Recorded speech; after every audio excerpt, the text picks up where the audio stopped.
Ito mga idol, oh. Tikman natin, oh. Ginisang upo with pusit recipe.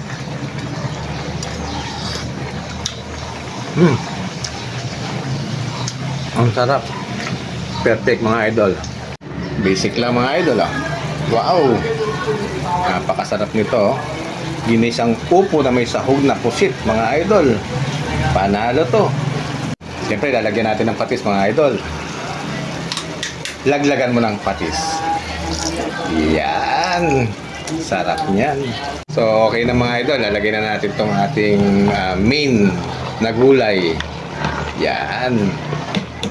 Upo mga idol. Sino mahilig sa upo? Ayan. Ayan, tira pang isa. So haluin natin. Ang ganda nung kalan mo, ha? Ay, sorry.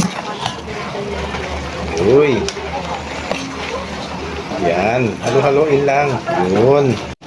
Halo-haloin lang mga idol. Yan, oh. Napakasarap niyan. Ginisang upo na may sahog na pusit mga idol. Siyempre, lagyan natin ng pampalinamnam. Yan. Alalay lang tayo. Alalay lang.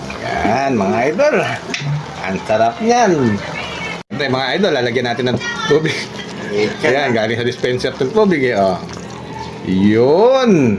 Ayan, tama-tama mga idol. Pakukuluin lang natin yan. Tapos, ikaw nang bahala mag-add ng alat mga idol. Ikaw na magtimpla ng sarili mong gustong lasa. Okay na yan mga idol. Lagyan natin ng legendaring takip. Yun. Nakalimutan natin ng paminta. Yan.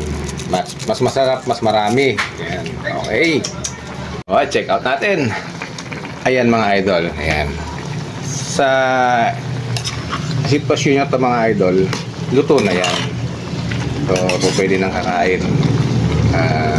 Siyempre, titikman ko muna. Tikman muna natin, ha? Ayan. Tikman natin. Ang sarap nito mga idol. Mats na mats to. Upo at saka pusit.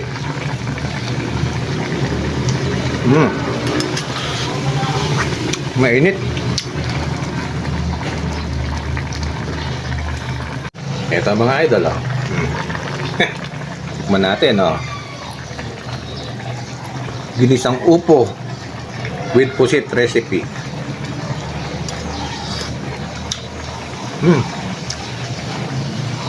Ang sarap.